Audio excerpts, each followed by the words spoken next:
the Manitos Worldwide Metalheads. We're chilling here on Heavy Metal Television with Trevor, the Throat Shredder from the Black Dahlia Murder. Que paso, amigo? How's it going? Good, man. That's quite an intro. I appreciate that very much. Absolutely, absolutely. So I must say, you have an approach after my own heart because of the fact that you guys often implement a sense of the horrific into what you're doing.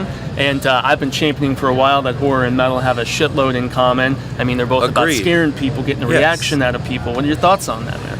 They've been married my entire life pretty much, and one led to the other, honestly. It started with horror in my very early years, and I was drawing people getting their heads cut off in crayon and stuff like that, so very early on I was into the violence aspects. The influence was there. Yes, and then it started like seeing metal covers, at stores and kind of drawing the connection like, wow, there's skeleton music? Like for lack of a better word. The first time I saw Cannibal Corpse cover, man, I was like, oh my lord, Eaten Back to Life or whatever the hell it was. I was just like, man.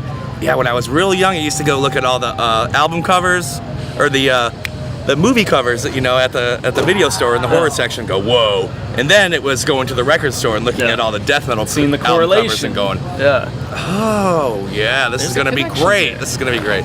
But initially, it did scare the crap out of me. I got to say that. Getting a reaction out over it. Yeah, it worked. It worked on me. And so you guys started out essentially doing, the video in the graveyard and the church and stuff. But over time, there was an essence of humor with the horror. And honestly, for me, some of my favorite horror movies, like Dead Alive, for instance, they fuse the two together very well. What are your thoughts on that? Well, I mean, some of that is just kind of out of necessity for us, but not having any money to make anything cool video-wise, you know what I mean? A couple of the times having a party video like that was like a sit, like we saved the video, guys. All we gotta do is get trashed. Well, I just think of the Everything Went Black video. Yeah, that's perfect, because that's the marriage thing, which I loved so much. Creepshow, yeah, that was probably the coolest video we have to date. And yet you omitted the cockroach scene, I noticed. Yeah, man, we didn't really have enough of the 4 stories. Yeah, I agree. I don't always make it through the cockroach one. Yeah. But we, we don't. There's not that much time to cram, that many segments in either. Was the other problem? 3.5 minutes or so. That was still great. Though. I can that hold video my breath came out awesome, really dude. That was definitely. That was a good one. Nice. The next one we did with him as well, the Moonlight Equilibrium with the werewolf. Which was a little bit more on the serious side. A little bit, yeah, but it still had some gore and makeup and stuff, and that was the same guy. So, that was cool to go back to him. And I like that video a lot too. But speaking of righteous artwork, I mean, since Nocturnal, the album covers, not to, discount, the first two, but since Nocturnal, I've just noticed, that's just when we more of a creeped out. That's when we came into some budget, man. When we finally had the money to do what we wanted to do and be able to approach all the artworks I've been drooling over, since I was a kid. And up the ante a little bit. Yeah, right? And for me, I'm always the guy steering the wheel in that department. The T-shirt artwork and the lyrical themes, obviously, and the album art as well is always my department. So the further we go, the better the budget gets, and also the more of a challenge it is to kind of top the last one. You know what I mean? Now, Everblack, dude, I don't know what I'm gonna do because I really like that one a lot. And yet it was cool for the throwback type video going through, Detroit and stuff, and you had Statutory Ape make a return appearance, and that was cool. Yeah, that video, I don't know. That one's a little hard to follow, but.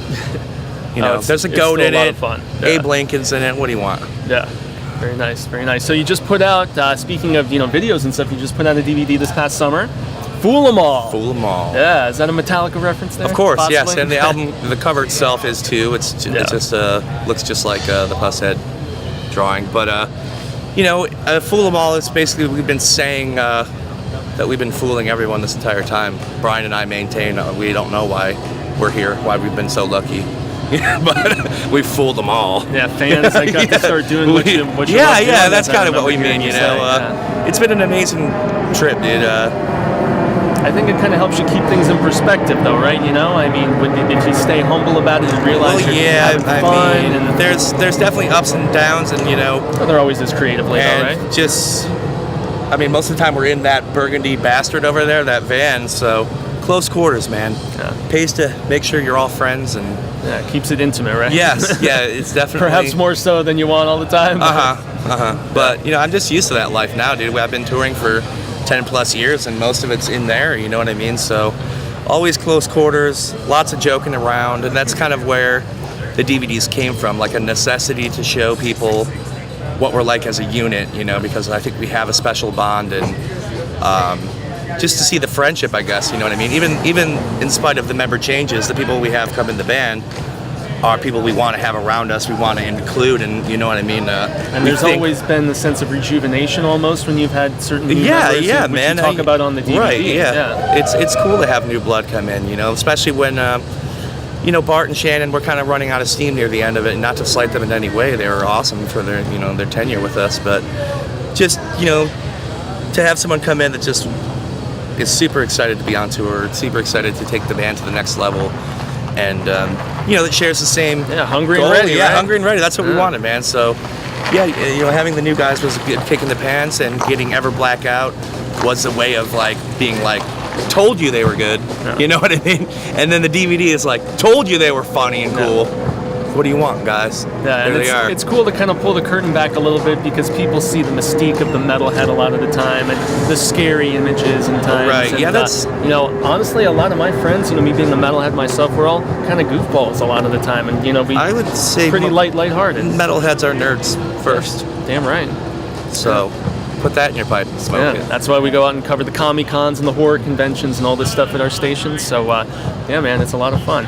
So we extend a grande gracias to you stepping here to talk with us on our 24/7 internet metal station. And we're going to jump into one of your videos right now, and I think it's going to be Goat. Finish it for us, sir. Departure. Goat of Departure.